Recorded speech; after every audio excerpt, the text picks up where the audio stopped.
Good day everyone, we are Group 3 and I'm Cyril and Mamba, and we will be discussing our Filipino scientists, and we will know who they are, their contributions in science, and how these contributions are felt by common Filipinos, government, and the entire world. Science and technology has constantly improved over the course of time. Department of Science and Technology continuously doing their efforts to introduce the importance and crucial role of science and technological advancement towards a progressive society. Along with notable projects and developmental reformations are the prominent Filipino scientists. Due to unfaltering needs towards scientific developments, the Philippines became one of the countries that took the challenge and responded competitively in the call for scientific changes and progress, and one of these national scientists is Dr. Arturo Alcaraz, also known as the Philippines' father of geothermal energy. Arturo Alcaraz was a Filipino volcanologist who specialized in the development of geothermal energy. Born on March 21, 1916 in Manila and died on March 10, 2001 at the age of 84. He earned a Bachelor of Science in Marine Engineering from the PUA Institute of Technology in 1937 and a Master of Science in Geology from the University of Wisconsin in 1941 with the assistance of the government of the Philippine Commonwealth. Alcaraz is best known as the Philippines' father of geothermal energy due to his contributions to studies about Philippine volcanology and the energy derived from volcanic sources. His major contributions were the research and establishments of geothermal energy plants around the world, particularly in the Tiwi and Albay regions, Mount Makiling, Mount Banahaw, and Leyte. The Philippine government, the scientific community, and his alma mater have all recognized Alcaraz's contribution over the years. In 1962, he received an award from Mapua Institute of Technology as Outstanding Alumnus in the field of Science and Technology in Government Service. In 1968, he received the Presidential Award of Merit for his work in volcanology. In 1971, he was given an award for science from the Philippine Association for the Advancement of Science. The organizations and colleagues with whom he worked presented him with awards of appreciation in 1974, 1977, 1981, and 1982. And in 1980, he received both the Gregorio Y. Zara Memorial Award in Basic Science from PILAS and the Geologist of the Year Award from the Professional Regulatory Commission. He also received the Ramon Magsaysay Award for Government Service in 1982. And nowadays, geothermal power plant supplies plays an important part of the nation's power. It gives less pollution compared to the conventional fossil fuel plants. Good day, I'm General Alexis Pino and I was assigned to discuss the young outstanding scientists here in the Philippines. National Academy of Science and Technology, or NAST, in its annual scientific meeting from July 10 to 11, concluded that the country needs more researchers and an improved government procurement process is vital to achieve this. There are 8 outstanding Filipino scientists to make us proud, and one of these is Jeffrey Perez. Jeffrey Perez is a supervising science research specialist of the Department of Science and Technology, Philippine Institute of Volcanology and Seismology, or DOST PHIVOLCS.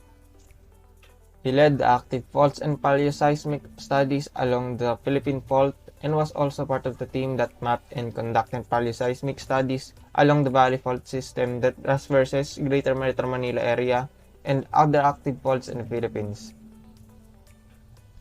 Their work has updated the active faults map of the Philippines, which is extensively used in seismic hazard assessment by different stakeholders for land use and disaster risk reduction mitigation plans.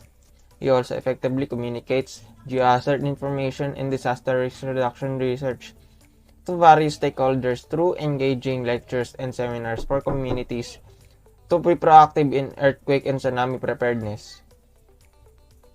Perez is hailed as one of the outstanding young scientists by the National Academy of Science and Technology for his contributions in the field of geology.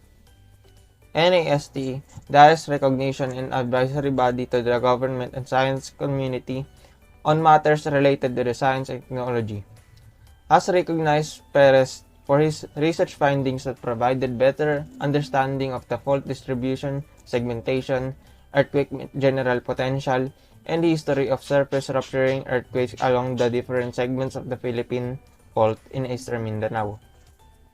Also, Peras received various awards such as 2015 DOST International Publication Award, 2016, 2015, and 2011 PBOX Research Publication Award, and 2007 Model Employee Technical Award. Good day, I'm Ismael B. Esposo, and I'll be talking about Fidel Mundo. Fidel Mundo was born in Intramuros, Manila on November 27, 1911.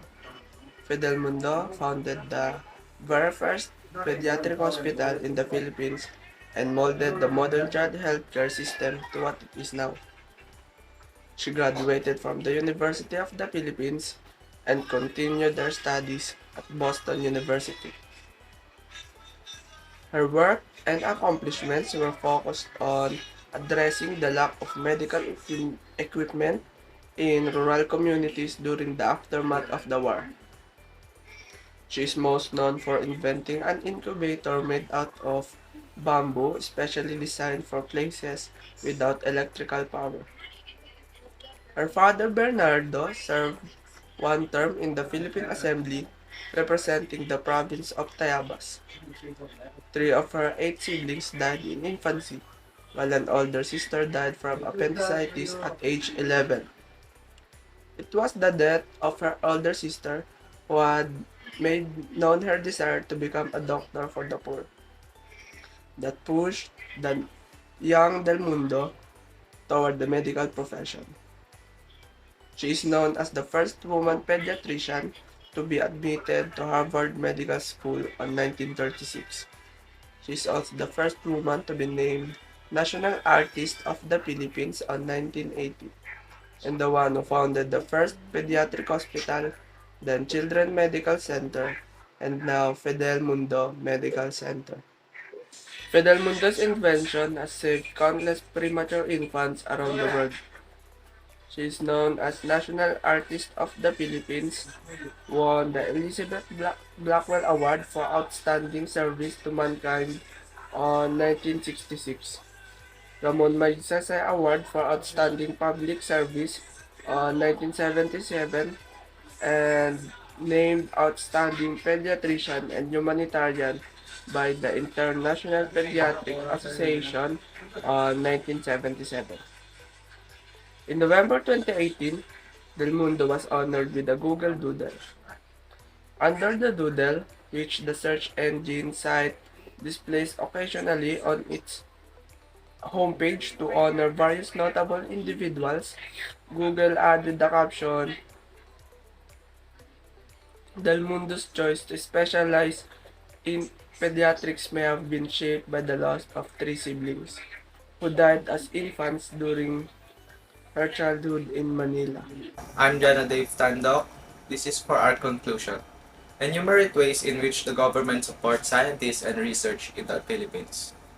The Philippine government introduced and implemented several programs, projects, and policies to boost the area of science and technology. The goal is to prepare the whole country and its people to meet the demands of a technological-driven world and capacitate the people to live in a world driven by science.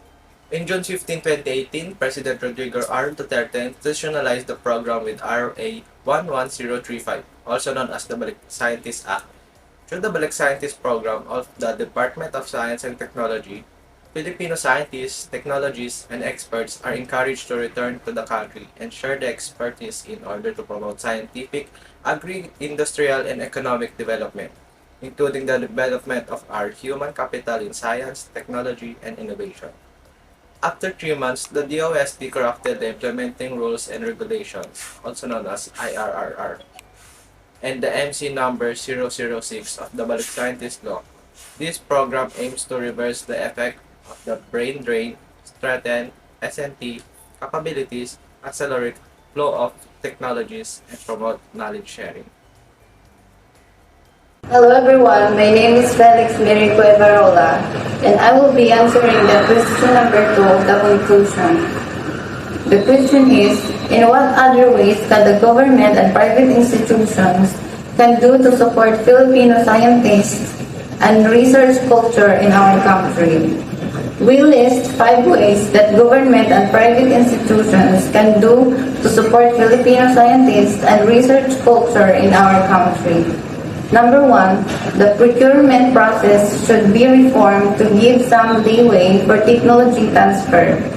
The current procurement system under Republic Act 9184 was designed to minimize corruption by increasing transparency and accountability in government transactions. However, in doing so, massive inefficiencies happen which lead to underutilization and eventually a lot of wasted resources. Number 2, scientific culture should be promoted as early in the education system as possible. Many Filipino scientists would gladly tell us how they become scientists and what inspired them to pursue a career in scientific research.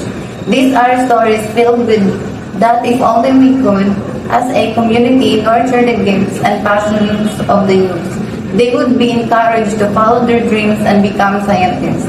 Number 3, more funding should be devoted to research and development. According to the Department of Economics and Statistics, the Philippines spends less than 1% of GDP on research and development, or DOST. According to DOST records, the amount is increasing year after year, but the absolute value remains constant. Number 4, there should be a safe space for scientists to conduct science, be it in a basic, applied, or social subjects. A safe space where scientists are not obligated to their work but can pursue or stumble upon solutions should be established. Whether run by the government or independently, this would provide opportunities and support for those who want to conduct curiosity-based research and those who want to market their products. Number 5, there should be a system that would encourage more collaboration among the scientific community across different institutions and fields of studies.